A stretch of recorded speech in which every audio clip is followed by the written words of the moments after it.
AITA for considering divorce after my wife suggested sending our son to a conversion camp. My wife, 44F, and I, 45M, have been married for 14 years. We're a typical suburban family in most ways. 2 kids, a house in a nice neighborhood, steady jobs, and a relatively stable marriage, or so I thought. We have a 16-year-old son, Noah, and a 12-year-old daughter. I've always thought we were both dedicated to creating a loving, safe home for our kids. Now, though, I'm starting to question everything I thought I knew. A little background on us. My wife and I come from different worlds in some ways. I grew up in a fairly liberal household where things like sexuality weren't really discussed, but there was a general sense of acceptance. My parents never talked about it explicitly, but they instilled a belief in treating people with respect and love. My wife, however, grew up in a stricter, more religious home. Her parents held some conservative values, and although she drifted away from certain beliefs as she grew up, I wonder now if they still lingered somewhere in her mind. Over the years, we've had our fair share of disagreements, as all couples do. I won't lie, there have been arguments about how to raise the kids, what to prioritize financially, and a lot of other little things that probably wouldn't even stick out in memory if not for this current situation. But none of these fights, even the ones that felt like they had weight at the time, ever shook me the way this has. A year ago, Noah came out as gay. Looking back, I can see signs that he was working up to it for a while. He was withdrawn at times and would get nervous when certain topics came up, and there was this underlying tension that I couldn't quite put my finger on. When he finally sat us down and told us he was gay, it was a surprise. I won't pretend I wasn't initially shocked. It's one thing to think you're prepared for anything as a parent, and quite another when reality actually hits. But after the surprise settled, I knew that my job was to love him, support him, and be the father he deserves. So, I told him that I loved him, and I tried to make sure he knew that nothing would change that. My wife, well, she didn't react the same way. She looked stunned, almost like she'd been hit with a physical blow. Her face went pale, and for a moment, I could see she was struggling to find words. I assumed she just needed time to process, and I didn't want to push her. People process big news differently after all, but as days turned into weeks, it became clear that she wasn't handling this as a phase of shock or sadness that would pass. She would make small comments here and there that unsettled me. Things like, maybe he's just confused, or he's still so young. He can't know for sure. I try to brush these comments off as her way of adjusting, telling myself that she'd come around eventually. I thought she just needed time to understand. Looking back, I wonder if I was just hoping she would change because the alternative was so much darker than I wanted to believe. It came to a head about a week ago. We were discussing Noah's future, talking about college, his potential career options, and the typical dreams and hopes we have for our kids. Out of nowhere, she casually mentioned that she'd been looking into conversion therapy camps and thought it might be the best option for Noah.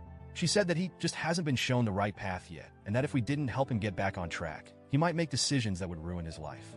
She genuinely believed that this camp would fix him. I was speechless. I felt like the ground had been pulled out from under me. The thought of conversion therapy, even hearing her say the words, made me feel sick. For a moment, I just stared at her, trying to understand if she was joking or if this was some nightmare I hadn't woken up from yet. I knew I had to say something, and I needed her to understand just how wrong this was. So I told her, as calmly as I could, that those camps are known for using abusive, manipulative, and downright brutal tactics. I told her that countless people have come out of those places traumatized, and some don't even make it out at all. But she wouldn't budge. She accused me of enabling Noah's confusion by refusing to do what's best for him. She kept repeating that if I loved Noah, I would help her fix him. The more she talked, the colder and more detached she sounded. I realized, as she continued, that this wasn't a temporary thing for her. This wasn't just some knee-jerk reaction or a phase. She genuinely believed that our son's sexual orientation was something that needed to be corrected. I felt a wave of anger rise up in me, anger mixed with a deep, overwhelming sadness. Here was the person I'd chosen to build a life with, the mother of my children, and she was looking at our son not as a person, but as a problem to be solved. I told her flat out that I would never send my son somewhere that would damage him, mentally and physically, just to fit some outdated idea of what's normal. I tried to explain that Noah being gay isn't something that needs fixing, but she didn't listen. In her mind, she was the one who was right, and I was the one who couldn't see what was best for our child. I spent the next few days in a state of numb shock. I couldn't look at her without feeling this deep pit in my stomach, a mix of anger and disappointment that I'd never experienced before. Every time I saw her, I felt this growing resentment. I found myself questioning everything, wondering if I'd been blind to this side of her all these years. I was grappling with the realization that maybe, just maybe, I didn't really know her at all. If I'm being honest, I don't even know if I love her anymore.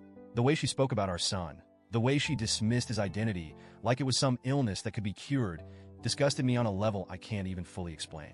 It broke something in me, something I'm not sure can be fixed. Noah has his whole life ahead of him, and being gay is going to come with its own challenges. The world is still far from perfectly accepting, and people like my wife, people who think the way she does, only make it harder for people like him. The thought that I would be contributing to that kind of harm, that I'd be complicit by staying silent or standing by her side, feels unbearable. Part of me thinks maybe I should try to keep the family together, at least for our daughter's sake. She's only 12, and she loves both of us so much. She's a sensitive kid, and I know a divorce would hit her hard. She's already close with Noah, and I can't imagine what it would do to her to see our family split apart. The thought of putting her through that kind of pain makes me feel like the worst father in the world. But if I stay, am I betraying Noah? Would I be choosing comfort over my son's well-being? I can't ignore the look on his face when he came out to us. I remember the fear and vulnerability in his eyes, the way he was practically trembling as he waited for us to react. I promised him that he had nothing to worry about, that I'd always be there for him, no matter what. How can I keep that promise if I'm living with someone who wants to change him, to hurt him in ways I can barely bring myself to imagine? In the days since that conversation, I found myself drifting further and further from her, both emotionally and physically. We don't talk as much as we used to.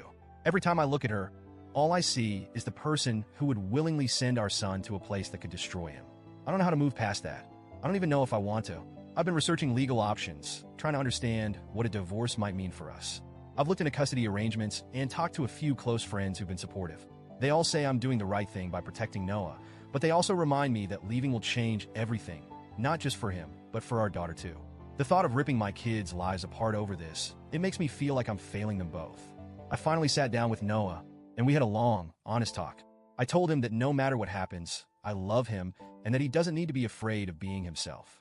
He seemed relieved, but he also looked so sad, like he was carrying the weight of our family's problems on his shoulders. He even said, "I didn't mean to make things harder for you guys," and hearing that nearly broke me. No child should feel like they're a burden to their parents for simply being who they are. Right now, I'm just trying to keep it together for my kids. I don't have all the answers yet, but I know one thing for sure. I can't let anyone hurt my son, not even his mother. So, Reddit, AITA for considering divorce? Would I be the asshole for tearing our family apart because I can't live with someone who thinks conversion therapy is okay? I never wanted any of this, and I don't want to lose my family. But I'm not sure I can keep pretending to be okay with this either.